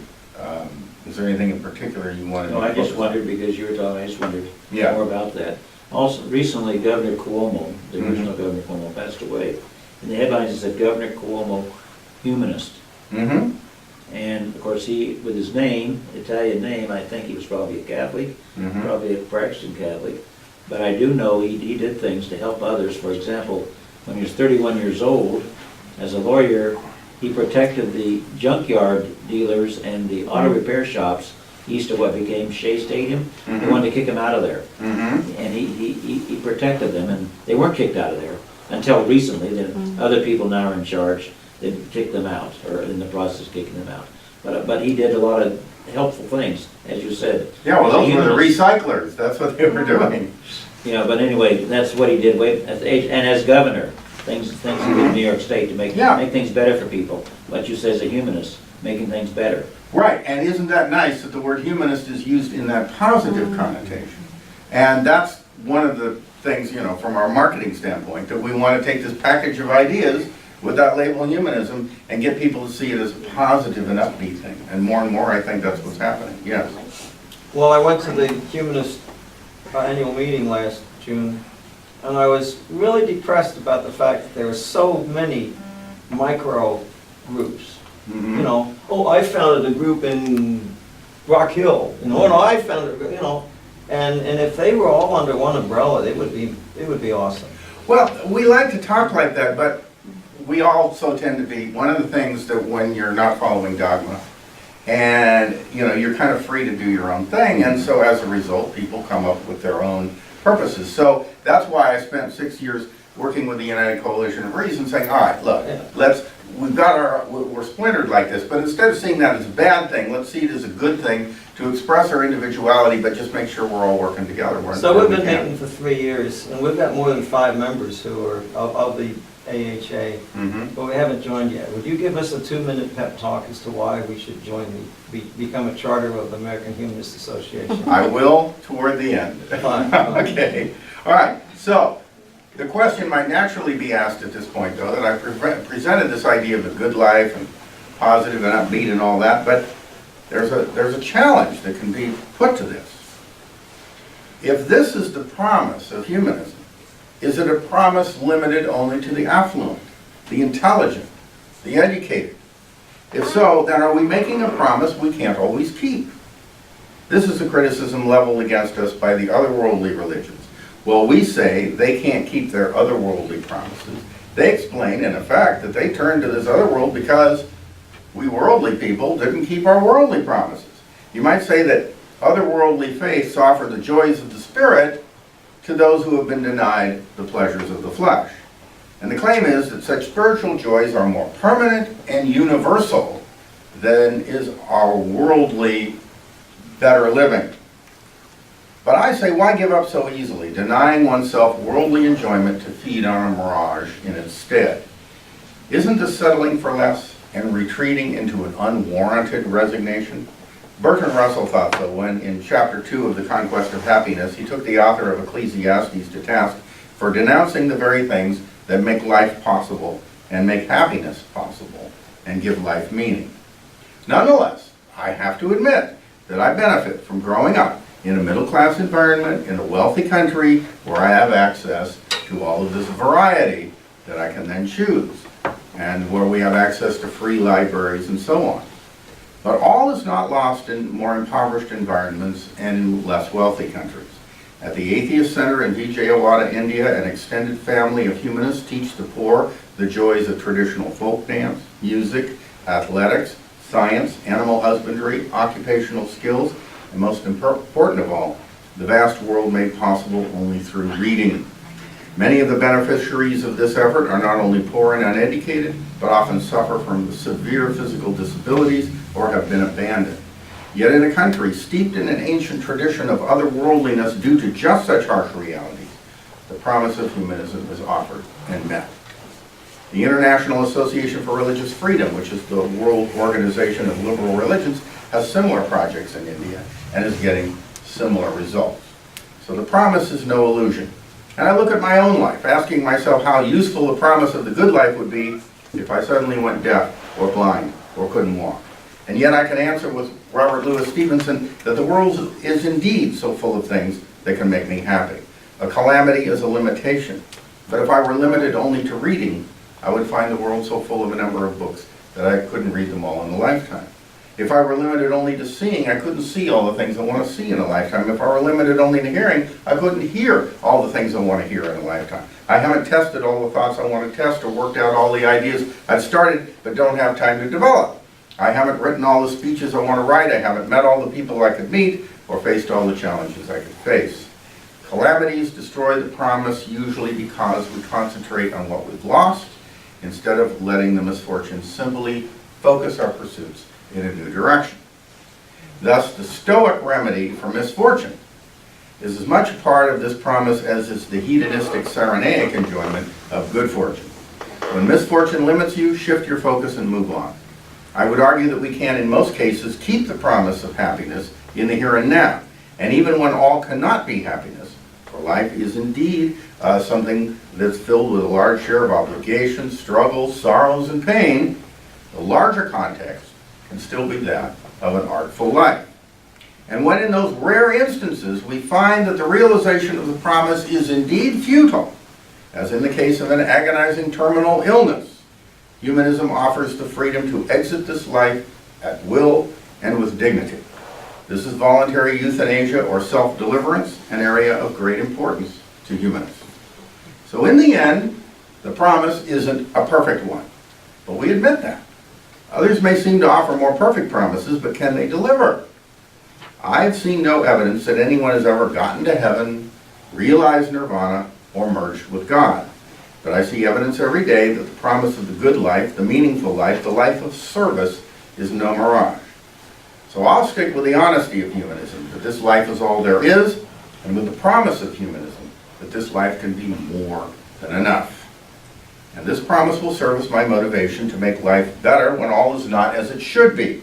For I can better enjoy the promise on a clean rather than a dirty planet, and I can enjoy it better when I'm helping others to participate in it. So this is a philosophy I can be proud of. And in being proud of it, I can confidently share it with others.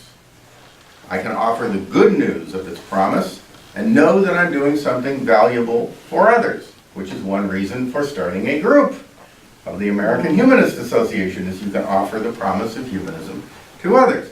As a result, humanism need no longer be a philosophy exclusively for those bold enough to face an uncaring universe with defiance, for those fearless enough to go where no one has gone before, and for those impudent enough to call the majority of humanity cowards for fleeing to a sweeter tale. Most people are moved by exciting promises.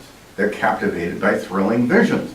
And this philosophy can be for them too. There's nothing wrong with offering a zesty promise if we have one, and have one we do. So let us humanists stress it, publicize it, and present it as our entry in the religious philosophical sweepstakes. I submit to you that this one shift of focus will do more to counter the harmful effects of otherworldly belief than all the rationalistic arguments of history's greatest freethinkers. So let's give it a shot. We have nothing to lose but our minority status. You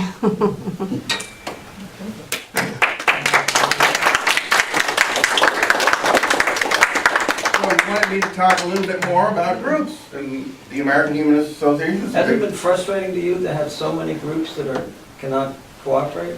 Well, they cooperate more now than ever before. Wouldn't you say, Joseph, that we've had a lot of cooperation here in town? Well, I think it's actually a good thing to have a lot of different groups, because it demonstrates that the movement is growing. It also maybe more effectively deals with different people's individual interests. Like one group might appeal to one person, whereas another group appeals to another type of person and what they want to get out of it. And yet these different groups can still come together sometimes, to have something like a reason rally. Yeah.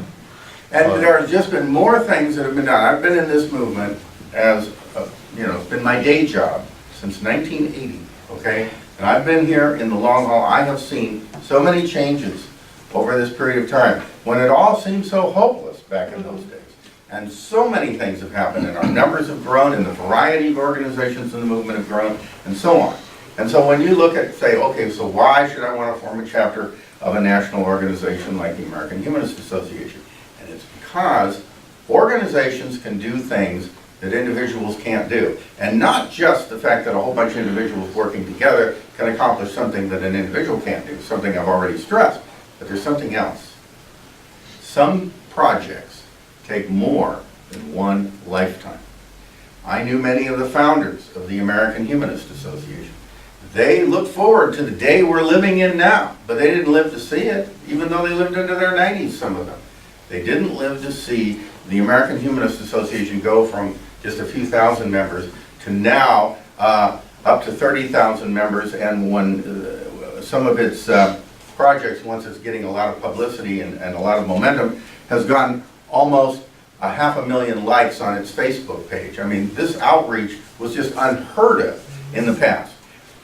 I look forward to the day when a non-theistic political candidate can run for political office and have an equal chance of being accepted as a candidate with theistic candidates, and that there won't be any prejudice against us. Now, I'm 66 years old. Am I going to live to see that? Maybe not, okay? But the organization will live to see that. So you connect yourself with an organization. And so in my role as Director of Plan Giving for the American Humanist Association, I not only talk about forming groups, I talk about supporting a national organization that will get things done that you won't live to see. So here I am talking to godless secular humanists about life after death. Not their life, but the life of those who will come after them, future generations. People leave money for their children, and they support their genes, as it were, you know, through future generations. Why not support your memes, your values? Project them into the future, too. Because other people gave us these values through their support of them in the past. We can support them in the future. And there's a joy in doing so in the here and now, yes. Could you explain if a group, whatever they're called, maybe they're free thought or something, and they choose to start a chapter of the American Humanist Association, what financial benefit is it for the people who donate money? To the group or to the national organization? To the American Humanist chapter. Okay. The benefit is that the chapter does on the local level what the national organization does on the national level. It then applies it right here to people you know and builds a presence here, because just as there are reasons for people to come together nationally for national things, there are lots of local issues that you face and lots of local concerns that come up. For example, there was this one girl, she didn't want to stand for the Pledge of Allegiance, all right? She sat out the Pledge of Allegiance, which is, you're right, but a lot of teachers don't know this, okay? So then she had some ailment and she went to the school nurse, and the school nurse said, oh, you're the one who didn't stand for the Pledge of Allegiance, you're unpatriotic, I'm not going to help you. And this was a big deal, and so the American Humanist Association's Legal Center wrote a letter to the school and said, you can't do this. This is a violation of her constitutional rights, and, you know, that she was shamed. She was just a middle school girl, you know, and she was kind of shamed by the nurse. And so the effect of that was that in that local school, and in all the schools in the area, the superintendent sent a letter to all of the teachers and said, you have a right not to stand for the Pledge of Allegiance if you don't want to, and there should be no, you know, retribution or anything for that, and school nurses are expecting to care for everyone equally, and so on. It's because the AHA stuck up for this individual in this local area. And sometimes local groups make the national organization aware of these things, because sometimes people become aware of them locally before you hear about them nationally. So local groups are the eyes and ears of the national organization, and they're the local activists for the cause. Every cause is not national, yes. Since you indicate a very specific circumstance, if the local AHA group is part of the American Humanist Association, now on the list of chapters, were to accept donations from people in the community to help the situation with this young lady, what could the local chapter hand to the person who hands money to the local chapter to help? Well, what you're talking, are you talking about tax exempt status? Because Yes. the AHA provides that. Yes. That's Your what I'm- donations are tax deductible, Right. yes. That's So a benefit. That's a benefit. Those are one of the practical benefits. And, also, if you're, when you form a chapter and you want to find out who the other national members in the local area, the AHA will send your letter to all of those people to bring those people in to kind of give your chapter a boost. So you're not just out on your own trying to find members, because the AHA has national members who might want to join, who live locally, who might want to join your group. So there's that, and there's all kinds of other support. They offer techniques for how to make your chapter grow and how to market your group more effectively. There's all kinds of practical things that are done, and at the national conferences, there are workshops that are given to local chapters to give them the how-tos, how to actually make their group grow and be more effective. And then there are national initiatives that groups can participate in.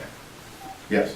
So there's effectively a financial reason for a group of people to start a chapter, accept donations, because those who donate now, you can give them a thing for their taxes, Right. for the federal taxes, Mm-hmm. to say they donated to this Right.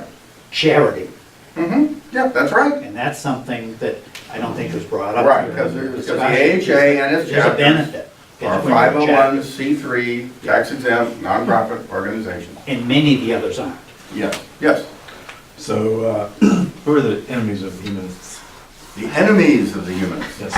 Okay, well, those would certainly, I wouldn't say everyone who's religious, because a lot of religions actually are quite liberal-minded and humanistic in many ways. But I would certainly say those evangelicals who aren't shy about saying they're the enemy of humanism and are opposed to it, who are promoting, basically this otherworldly outlook and looking to supernatural solutions, and in fact, in many ways, taking advantage of people. These folks who want to help you cure what ails you through these healings and things like that, and it's a lot of fakery and it builds up false hopes and things like that. I would say that that's unethical, and so that they are in many ways an enemy of humanism. What? Benny Hinn? And so how do you hope to deal with your enemies? Deal with? Your enemies. Well, the whole name of the game here is to spread our ideas, to get our ideas out there, to show people that there's an alternative way of thinking, and to show people some of the problems with other ways of thinking and the benefits of our outlook. So it's to express it, to market it, to proselytize it, if you will. We're not going to go door to door. We're not going to wake you up on, a Saturday morning, or Sunday morning if you want to sleep in. No, we are the Church of the Inner Springs. You may stay in bed on Sunday morning. But but at the same time, so we're not going to be noisy, difficult, and imposing. But we want the world to know that there are some good ideas here. There's another way of thinking, to expose people to another set of ideas that they may not have been familiar with. That's our primary way of doing it. And sometimes it's best to live in spite of your enemies, not to spite your enemies. Yes, that's true too. I don't like to promote the idea that we form groups based on those we don't like. I mean, we should, form groups based on good things we want to accomplish. And as we accomplish those things, that creates less for those on the other side to do. So you don't actually have to lock heads with them. In fact, I really don't think debating them or any of that sort of thing is necessarily productive.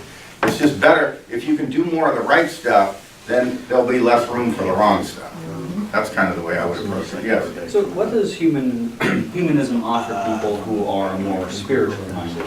One thing that traditional religion capitalizes on is that most people have an innate sense of spiritualism. The individual who doesn't have this sense of self outside themselves are kind of in the minority. It's difficult to understand one or the other. What does humanism offer for the person who has a very strong sort of internal understanding that there is something more than themselves, something kind of ethereal? Yeah. I wouldn't say that humanism has anything to offer that I would call ethereal. I would say there's more than one way to get outside yourself. And that has to do with being part of these efforts to improve the world, charitable activities, working together for common cause and things like that. That's a way to get outside of yourself. I would not agree with you that most people are looking for this spiritual depth. A lot of people are, I grant you that. But if you look at what most people do when they go to church, they receive the word. It's sort of a sense of duty sometimes, obligation, or that's where their friends are, that's where their community is. I don't know that there is a majority of people seeking deep spiritual enlightenment, whatever that might mean. And I remember when I introduced my father back in the 60s to a book on meditation, because he says, I hear all this talk about meditation and I'd like to know what that is. So I gave him a book on Hindu meditation I'd read.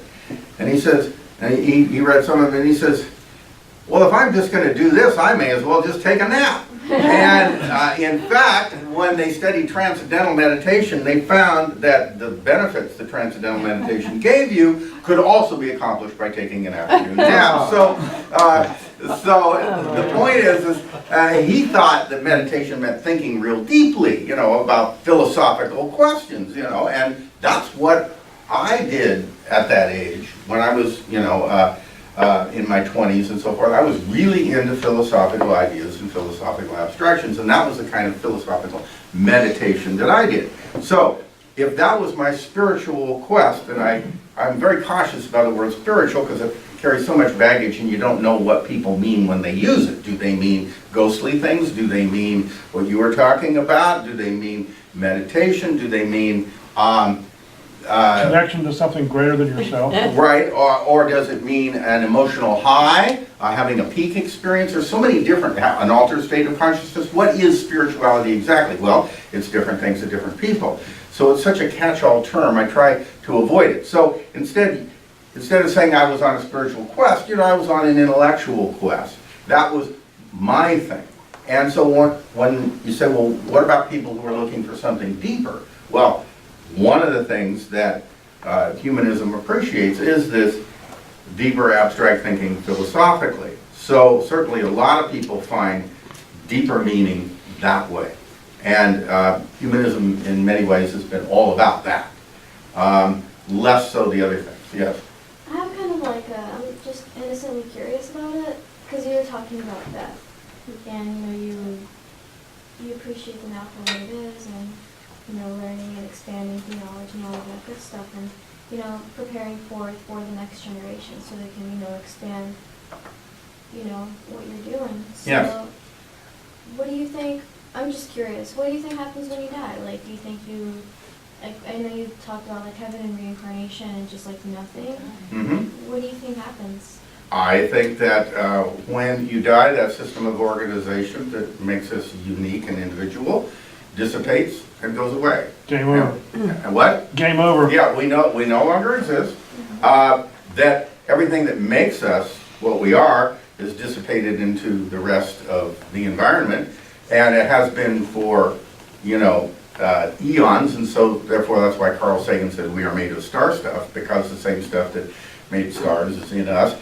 Not that you can rhapsodize too much about that, but the point is that it all, ultimately when I die, I'm going to go back into the food chain one way or another, okay? And that doesn't bother me. That doesn't bother me. My personal existence doesn't need to continue forever. In fact, most people who want to live forever wouldn't know what to do with themselves on a Saturday afternoon. And there is this problem of how, I can manage maybe the first 1,000 years, maybe even more than that, but after a while, living just might get really boring. And when you think about what's offered as heaven, spending eternity praising God and flying around and so forth, I don't know, that would get boring. Unless, of course, it was a constant high. You were in a peak state all the time. It was like the forever orgasm or something. Yeah, that'd be great. But I don't believe that happens. So therefore, so Bertrand Russell said, when I die, I shall rot. Okay, so, he didn't mince words about stuff like that. And I'm completely comfortable with that.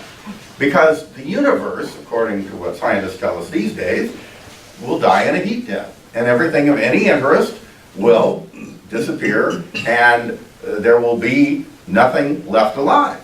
And as the joke goes, you'll never get out of this life alive. So I'm okay with that. I'm okay with a finite life. It doesn't trouble me at all. What do you think happens? Me? Yeah. When you die? Well, in terms of science, energy is never destroyed. It just is transferred over. So in terms of energy, you could be star stuff that floats around somewhere else. Who knows? So you're not sure? So I'm just asking what you think. Because you have an interest in it, so I'm thinking you might have some. Not that I wish to criticize or anything, I'm just curious. No, it's totally all right. It's not that I have an idea of it. There's just so many concepts that float around.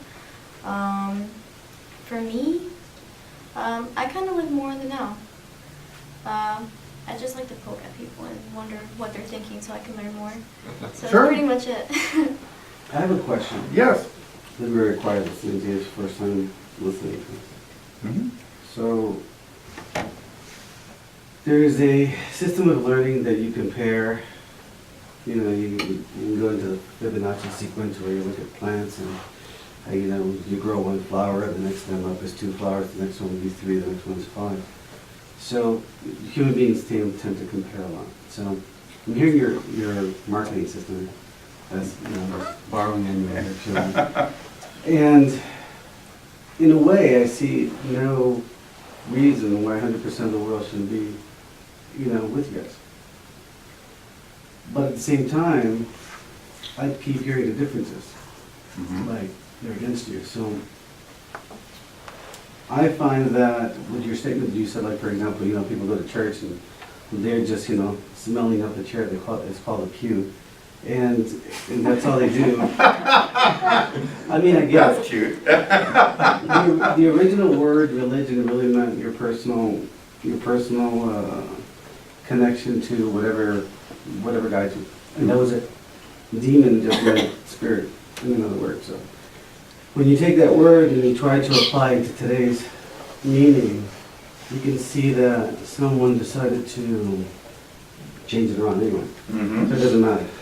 And to go back to those wonderful days where, you know, your floor was made out of dirt and that's why you got your feet washed. It's kind of ludicrous because in those days, people were butchering each other right outside the door. So it would make sense that someone would say, hey, stop your pleasures because you're killing out our population. So it wouldn't make sense to combine those two. So my question is that you're mentioning these differences, and we talk about the evangelists over there trying to, you know, cut it down to size. I just don't see the clash. What I do see as a marketing thing is that from the standpoint of how you explain it, religious people, they're neglecting their responsibility to live in the now. That's what I see. I don't see why that wouldn't be a great marketing if that could be, I don't know, because I just don't see the religion as being part of it. Kind of drop back, because either way, the only way you're going to find out what happens next is if you die. So it doesn't matter what anybody says. So with that said, it's like 30 minutes like done. So where is the difficulty here? How come Well, you we mentioned don't have- something here. We don't have 100% of people here. You said, you know, people on the dirt floor, that's why they wash their feet, people being killed outside the door. But we're trying to go beyond that, right? Okay. And there are some of us who feel that some of the ideas being promoted by some religions are more from that time. They're leftovers from that time, still trying to promote some of those values that were part of the problem in the old days that we're trying to cure today.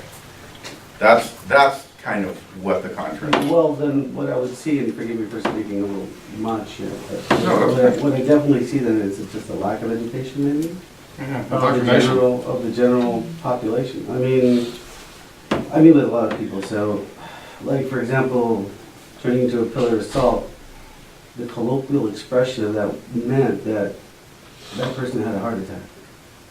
And so you look like a pillar of salt. That's all it meant. I'm not sure that that was what it meant, but whatever. According to the Aramaic text, that's what it meant. So you wouldn't like physically turn into a pillar of salt, so. Actually, that text was in Hebrew, I believe, because that's from the Hebrew scripture. Right, but there is an Aramaic text that was done by Dr. Lambda. Okay. And he just translated. But anyway, regardless, it's just that when you go from one language to another, you're going to lose translation anyway. Sure. So, But I'm just looking at, yeah. wouldn't it just be just a matter of education? Well, Or you certainly, guys- I mean, that was one of the things that Socrates argued, that, you know, the reason that, you know, what would make people more virtuous would be knowledge. And that, you know, that's really what we ultimately want to do. And the term humanism first got used in the Renaissance by Christians who wanted to be more evidence-based and wanted to be more worldly rather than count how many angels could dance on the head of a pin, and that sort of abstraction of the Thomistic philosophers. And then that ultimately led to some people saying, well, why do we even need this Christianity at all? Why don't we do it with rationality and compassion and so forth, and just forget the old book from, you know, a bunch of desert nomads in the Middle East who lived in a different situation anyway. Why don't we modernize and update and apply the knowledge we've learned and not feel we have to harmonize it with this old book? We don't do that with the ancient Greeks. We see some benefits and things they had, but we also know when they were wrong and say so. We ought to be able to do the same thing with traditional religion. But many, not all, but many in traditional religions want to hold to old ideas because they think God laid them down, and so we can't change them. And then the knowledge then can't be fully used, and so you have people who are against knowledge, who are opposed to evolutionary science, for example, or who are critical of claims about global warming because God would never destroy the earth that way, and you know, all kinds of doctrinal ideas and dogmas that get in the way of knowledge. That's where I think the battle comes. Yes? It seems to me from reading the humanist perspectives, you know, the first document came out, then the second. Yeah, the Humanist Manifesto 1 and 2 and 3. See, we've modified it. It comes out. We go along. If the humanists had a religious attachment to the Humanist Manifesto 1, it wouldn't be changed. Yeah. Because it would be, this is what came from God. It would just be reinterpreted differently. But then you're still stuck with the old words and you have Right, to you kind have of, still the old you have to- words, but you got new you have to interpretations. play games in order to make So it. almost all holy books, if you have actually studied the holy books, whether it's Hindu or Muslim or any of the Abrahamic ones, that's what people are doing. If you asked a Christian, is it okay to kill my child? Most people, Christians, would say no. But if they read the holy book, it says how to do it and what conditions you can do it under. Well, how can you say the book is correct, but you can't do that? We're going to reinterpret that. And so when you look at most holy books, the majority of them that I've studied in divinity school, is that you just reinterpret them, okay? But maintain that it said what your current belief is the whole time. Right. Right, Or, and we just yeah. didn't understand it before. Right, that's right. Okay, well, I think, you know. Why not change the book then? Yeah. Or pick a different book, yeah, right. Is there a flow of education for this? Is there a which? Like a flow of education for humanism?